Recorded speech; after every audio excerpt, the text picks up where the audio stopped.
অখিল গগৈ লুৰিণজ্যোতি গগৈ ডাঙৰীয়াৰ যিটো মিয়া প্ৰেম, সেই মিয়া প্ৰেমত তেওঁলোক অন্ধ হয়। তেওঁলোকে এয়াৰ আমি কৰা এখন ভাৰ্চুৱেল কনফাৰেন্সক তেওঁলোকে ৰাজনীতিৰ অস্ত্ৰ হিচাপে লৈছে। এই যিটো অখিল গগৈ ডাঙৰীয়া আৰু লুৰিণজ্যোতি গগৈ ডাঙৰীয়াৰ মিয়া প্ৰেম, তাক লৈ অসন্তুষ্ট। তেওঁলোকৰ বক্তব্যত বেলেগ কথাবিলাক ফুটি উঠিছে। তেওঁলোকৰ নেৰেটিভটো কি? তেওঁলোকে কেৱল মিয়াক সুৰক্ষিত কৰিব লাগে, মিয়াৰ ভোট বেংক সুৰক্ষিত হ'ব লাগে তেওঁলোকৰ কাৰণে, আৰু মিয়াৰ নাম কাটা যাব নালাগে, এজনো মিয়া। এইফালে আকৌ গৌৰৱ গগৈ ডাঙৰীয়াজনটো আছেই, তেওঁতো এখোপ চৰা। গতিকে তেখেতেতো যিবিলাক কথা এতিয়া কৈছে, শংকৰ আজানৰ দেশ, শংকৰ আজানৰ দেশ, শংকৰ আজানৰ দেশ, আজান ফকীৰৰ লগত শংকৰদেৱৰ তুলনা নহয় কাৰণে মুখ্যমন্ত্ৰী ডাঙৰীয়াই কৈছে। তেওঁলোকৰ যিটো মাইণ্ডছেটটো, এই মাইণ্ডছেটটো অসমৰ কাৰণে বহুত ডেঞ্জাৰ। এই যিটো অখিল গগৈ ডাঙৰীয়া আৰু লুৰিণজ্যোতি গগৈ ডাঙৰীয়াৰ মিয়া প্ৰেম, তাক লৈ অসন্তুষ্ট।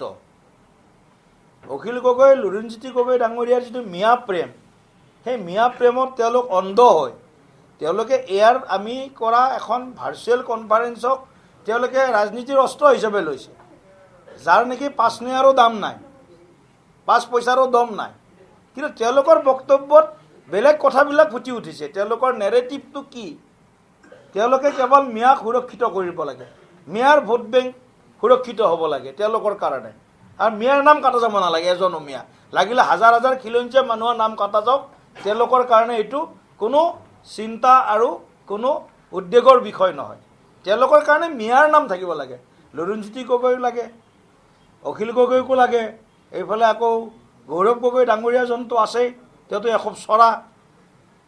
গতিকে তেখেতেতো যিবিলাক কথা এতিয়া কৈছে, শংকৰ আজানৰ দেশ, শংকৰ আজানৰ দেশ, শংকৰ আজানৰ দেশ, আজান ফকীৰৰ লগত শংকৰদেৱৰ তুলনা নহয় কাৰণে মুখ্যমন্ত্ৰী ডাঙৰীয়াই কৈছে।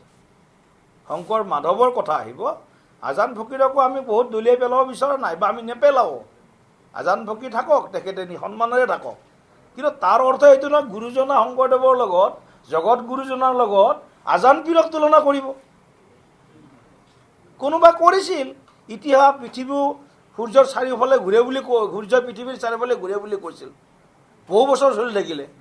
তাৰপিছত বিজ্ঞানীসকলে এইটো ভুল ভাঙিলে, বোলে নহয়, পৃথিৱীয়ে ঘূৰে সূৰ্যৰ চাৰিওফালে। গতিকে তেওঁলোকে কিবা এটা ইতিহাস, পুৰণা ইতিহাস, ভুল বুৰঞ্জী এটা আমাক কৈ থৈ গ'ল, সেইটো আমি সদায় কণ্টিনিউ কৰিম। এইটোতো আৰু বিজেপিৰ নিচিনা বিকাশ ভি বিৰাসত ভি, যি আমাৰ লক্ষ্য, আমাৰ বিকাশো লক্ষ্য, আৰু আমাৰ পৰম্পৰা, ইতিহাস, সভ্যতাৰ সংৰক্ষণো আমাৰ লক্ষ্য। গতিকে আমি দুটা এজেণ্ডাই আমাৰ। এতিয়া এই এজেণ্ডাত বিশ্বাস কৰা পাৰ্টি ভাৰতীয় জনতা পাৰ্টি, এই এজেণ্ডাক আগবঢ়াই লৈ যোৱা পাৰ্টি ভাৰতীয় জনতা পাৰ্টি। তোষামোদ, তুষ্টিকৰণ, ভোট বেংক আৰু মিয়া প্ৰীতি বিজেপিৰ কাম নহয়। সেইটো গৌৰৱ গগৈলৈকে এৰি দিছোঁ, লুৰিণজ্যোতি গগৈলৈকে এৰি দিছোঁ, আৰু অখিল গগৈ ডাঙৰীয়ালৈকে এৰি দিছোঁ। কালি কৈছে না মুখ্যমন্ত্ৰী ডাঙৰীয়াই, অসমখন তেনেকুৱা দেশ নহয়েই, ৰাজ্য নহয়েই। অসমখনত আমি মিলা প্ৰীতিৰে চলি আছোঁ, চলি থাকিম। এতিয়া তিনি গগৈয়ে কি কৰিব কি নকৰিব এইটো তেওঁলোকৰ কথা। গতিকে মই এই বিষয়ত কৈছোঁ, তেওঁলোকৰ যিটো মাইণ্ডছেটটো, এই মাইণ্ডছেটটো অসমৰ কাৰণে বহুত ডেঞ্জাৰ। তেওঁলোকৰ কৰ্মকাণ্ড, চিন্তা অসমৰ কাৰণে বহুত ভয়ানক। এই তিনি গগৈৰ পৰা সাৱধান হ'বৰ কাৰণে মই অসমৰ ৰাইজক আহ্বান জনাইছোঁ। মই কথাটো কৈছোঁ, যি ভিচি হৈছিলে, সেই ভিচি ফটো মোৰ ফেচবুক চাব, দিলীপ শইকীয়া ফৰ বিজেপি, 10টা বজাৰ ভিতৰত বোধহয় 10টাৰ আগতেই দিছোঁ। মোৰ ফেচবুকতে মই ফটো দিছোঁ। এনেকুৱা যিবিলাকে জইন কৰিছে সবে ফটো দিছে।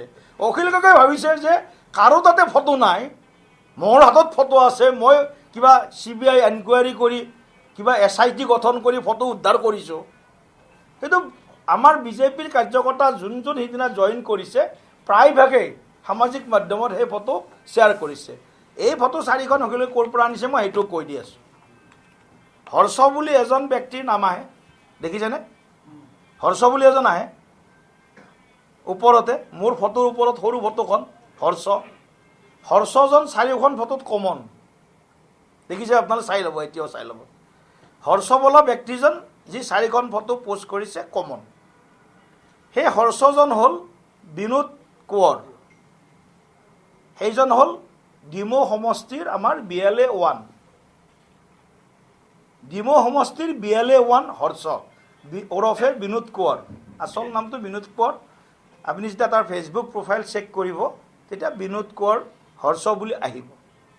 সেই ফটোখন ডিমৌ মানে আগৰ শিৱসাগৰ সমষ্টিৰ ওচৰৰে আৰু তেওঁৰ লগত বোধহয় কিবা সম্পৰ্ক থাকিব পাৰে, এইটো নাজানো। এইটো আৰু আমি কথাটো ক'ব খোজা নাই যে তেওঁৰ পৰাই ফটো লৈছে বা তেওঁৱে তেওঁৰ লগত বহিছে বা তেওঁৱে তেওঁ শুনাইছে ইত্যাদি। এইবিলাক বাৰু পিছত কথাবিলাক আমি গম পাম গোটেই কথাবিলাক।